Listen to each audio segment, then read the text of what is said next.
La voz de los protagonistas. Contacto telefónico.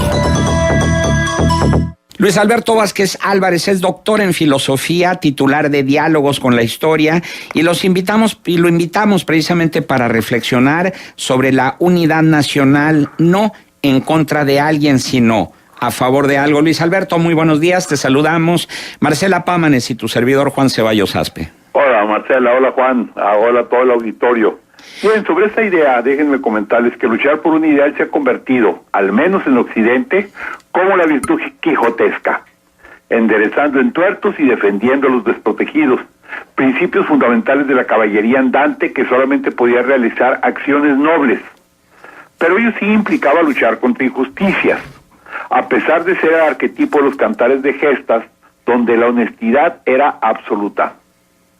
Sucede que la pregunta de hoy se refiere más bien a ir en busca de valores sublimes, sin necesidad de forzosamente enfrentar a alguien.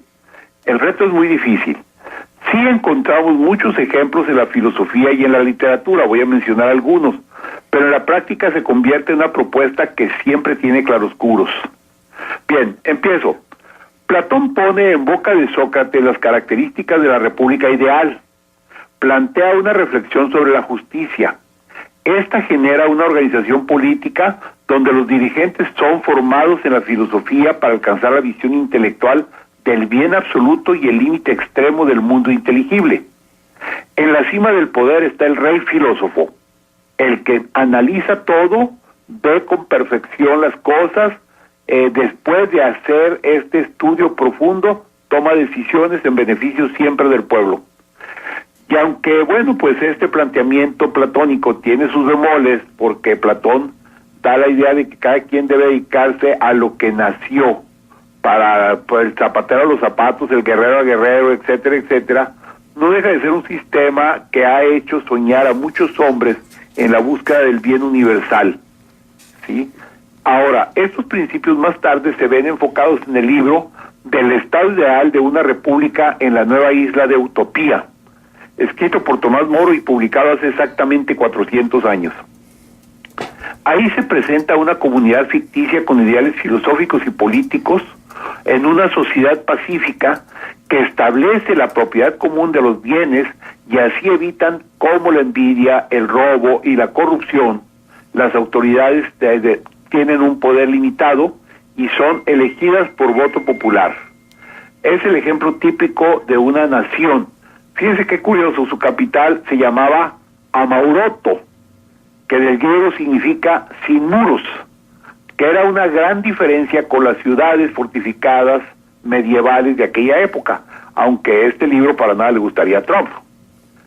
Otro personaje que quiero destacar aquí es Juan Jacobo Rousseau, el filósofo francés, que en buena medida da vida a la Revolución Francesa, que presenta dos obras sublimes, Emilio y el Contrato Social, donde establece que el hombre es bueno por naturaleza, que no puede renunciar a su libertad ni a sus derechos, como tampoco puede renunciar a sus deberes.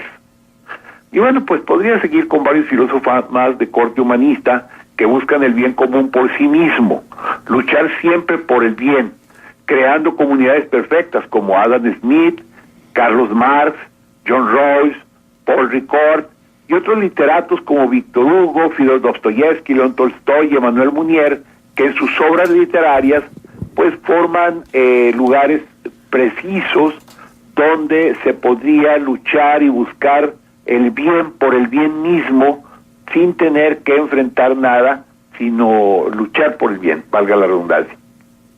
Para encontrar en la realidad histórica ejemplos de unión de ideales sin enfrentamientos, la primera característica es que las sociedades sean comunidades materiales, sean comunidades en donde las virtudes y los materiales sean comunes, que pertenezcan a todos, es decir, que no exista distinción como la propiedad privada, que no exista diferencia entre los seres humanos y el poder político que alguien puede ejercer tenga una dirección perfectamente positiva. Es decir, por ejemplo, la teocracia, que fue la forma como vivió el pueblo hebreo, según la Biblia, en la época de los jueces antes de los reyes. Un ejemplo efímero de esto fueron las primeras cristianas. Todas vivían en comunidad fraterna y en caridad. anteponían la humildad por encima de todo y por ello repartían sus bienes con los necesitados. Se alimentaban de la oración y de la fracción del pan de Eucaristía. Su ideal era llevar el querigma, es decir, anunciar el cristianismo a todo el mundo, y los conflictos se solucionaban con el diálogo, la oración, la comunión y la ayuda del Espíritu. Así se narra en los Hechos de los Apóstoles. Y su único ideal era crear un mundo cristiano. Bueno, sabemos que se logró, pero que el resultado final no fue el que ellos buscaban. Un gran soñador por la República Ideal fue Simón Bolívar, quien buscaba una sola nación iberoamericana, la Gran Colombia. Pero sin embargo su fracaso fue terrible, pues algo poco antes de fallecer, viendo la imposibilidad de su ideal, creó aquella famosa frase de América Latina es ingobernable. En el siglo XX encontramos la lucha de Gandhi. Realmente ese es un ejemplo típico de algo en donde él buscaba la igualdad de todos los hindúes y logra la independencia de la India a través de la no violencia. Unió a millones de personas de diferentes religiones, budistas, musulmanes, sikhs, cristianos, de diferentes etnias como indios, drávidos, árabes y arios, así como de diferentes lenguas y dialectos, en torno a un ideal único, sin enfrentamientos bélicos. Aquí quiero destacar que Gandhi insistía mucho en que no buscaba enfrentar o confrontar a nadie, sino mover conciencias y lograr resultados favorables.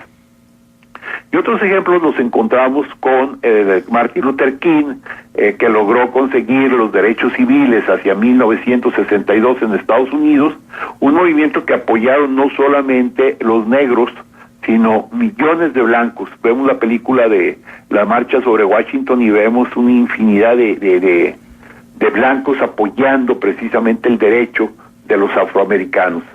Y podemos destacar algunos personajes como Nelson Mandela en Sudáfrica y Lech Walesa en Polonia, donde precisamente el ideal de obtener igualdades y derechos pues tenían que enfrentarse a las estructuras políticas de los países, al apartheid en África, al dominio soviético sobre Polonia. O sea, yo pienso que sí podemos tener ideales fundamentales, pero que, por otro lado, es muy difícil que estos sean por sí solos, o sea, que surjan así nomás porque sí, porque siempre va a haber alguien que no va a estar de acuerdo con esto. Esta sería una primera idea general. Ahora, y sí tienes toda la razón. Mira, tenemos este comentario de Antonio Solís que dice, precisamente nos llegó cuando estabas tú hablando, pero ya lo mencionaste tú en tu disertación. Dice Antonio Solís: el mejor ejemplo de unirse a favor de algo y no en contra de alguien es el de Mahatma Gandhi, que se unió para lograr la independencia de India, pero no dijo en contra de los ingleses, porque su consigna era la no violencia, y lo logró precisamente sin esa no violencia. Es lo que dice Antonio, y es lo que mencionabas tú también como un excelente ejemplo de este caso, y el otro también, el de Martin Luther King. Y esto nos habla también que ya trasladado, digamos, a nuestro ambiente, ¿qué tanto podríamos decir? No vamos a luchar en contra de la corrupción y la impunidad, vamos a luchar mejor en contra de la transparencia, a favor de la transparencia, de la honestidad y de la eficiencia administrativa.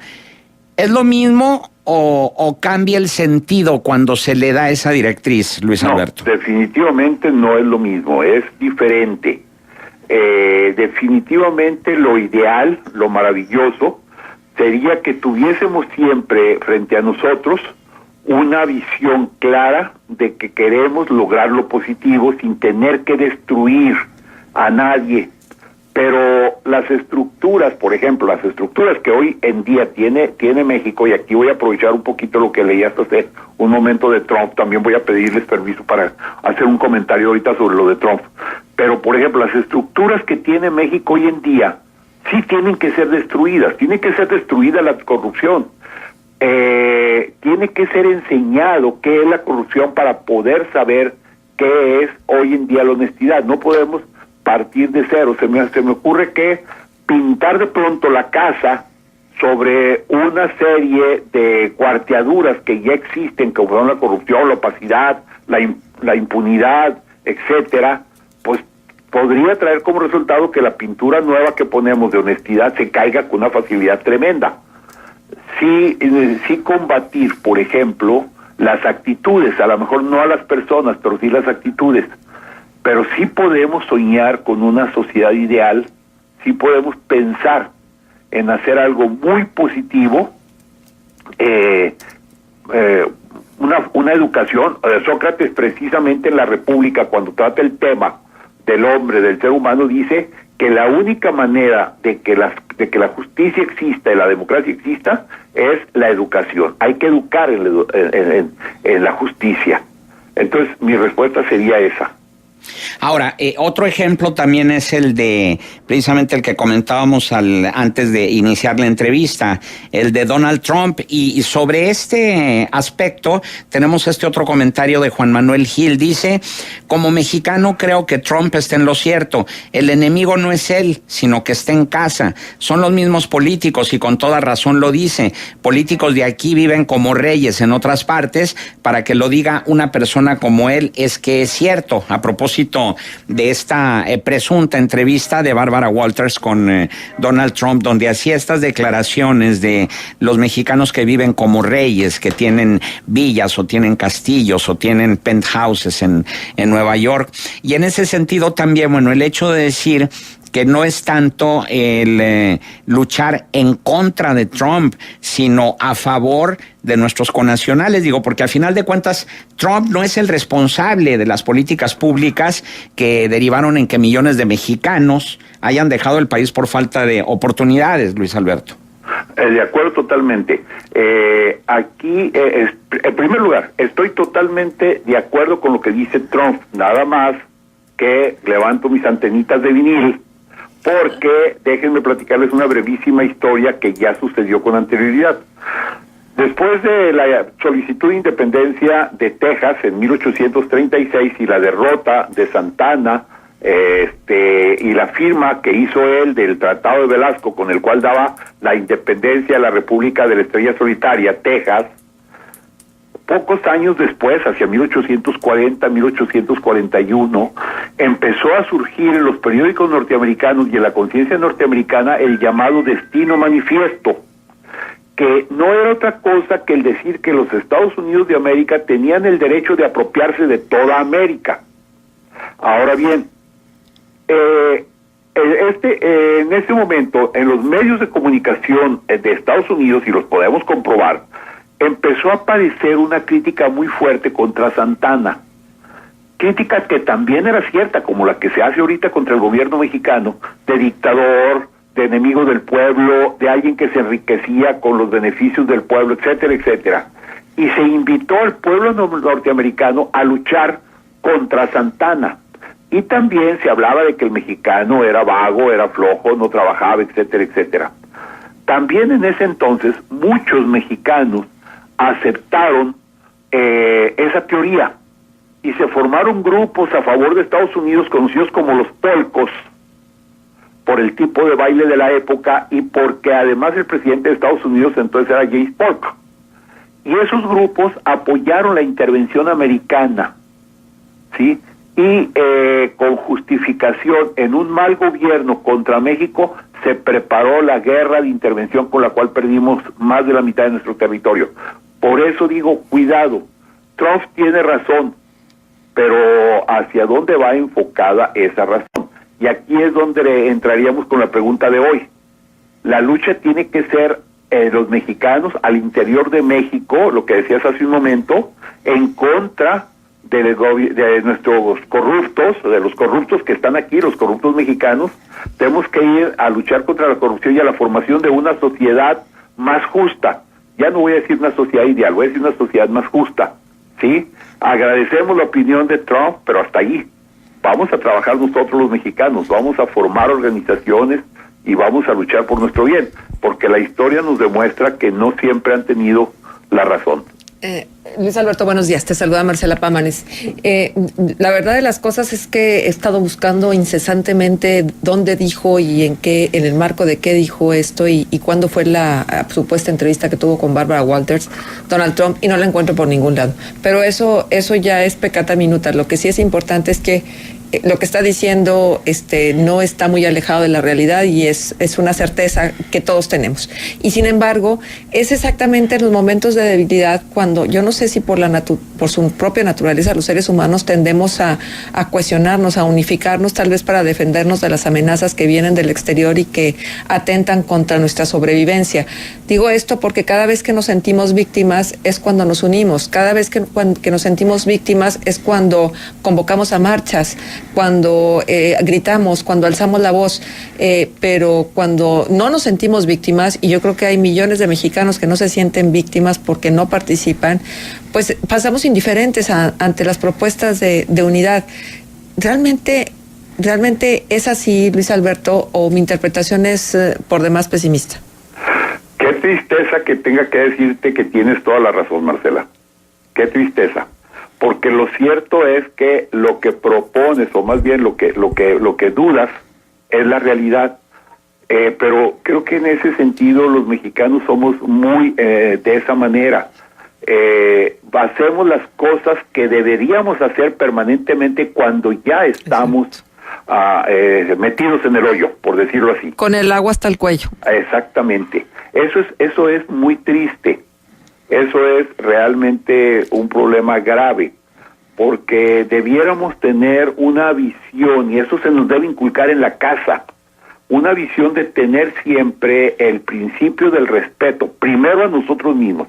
A la primera persona que yo debo respetar es a mí mismo. Debo respetar mi salud, debo respetar mi persona, para de ahí aprender a respetar a los demás, y no esperar a que yo esté totalmente enfermo para decidir hacer una alimentación sana, adecuada y demás. Exacto. Eso sería el principio. Por eso, pues hasta que nos llegue el agua al cuello. Uh-huh. ¿Saben una cosa? Que lo que pasa es que en México no hemos aprendido a soñar. Y soñar significa tener esa idea. O sea, la pregunta de hoy se presta a una respuesta que dio el arzobispo de Recife, Monseñor Helder Cámara, que decía: cuando sueñas solo es un sueño. Cuando sueñas con otros, es el comienzo de la realidad. Es decir, necesitamos los mexicanos empezar a soñar en un país que tenga características esenciales. Un país que pueda tener algo muy grande, que pueda ser otro tipo de país. O sea, que sea un sueño compartido, no un sueño individual. Así es, un sueño compartido. Pues sí. ¿Sí? Uh-huh. Un sueño realmente donde todos tengamos la capacidad de soñar en un México diferente al que estamos viviendo hoy.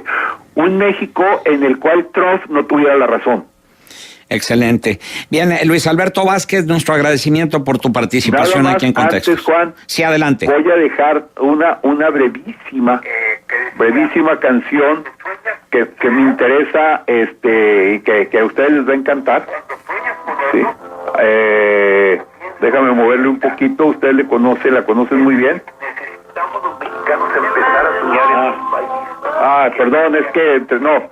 Quería poner Imagina. Platíquenla a ustedes, porque creo que esa canción de John Lennon nos ayudaría mucho a los mexicanos. Claro, imaginar. Un sueño compartido, ¿sí? No un sueño. Permíteme, déjame quitar esto, porque sí. Estoy bien. Sí, está haciendo ahí la reverberancia, pero... Sí, yo creí que tenía... yo creo que John Lennon nos dejó una gran enseñanza ahí, y pues yo los invitaría a que luego lo pusieran. Muchísimas gracias por invitarme. Feliz día. Igualmente para ti, Luis Alberto. Hasta luego.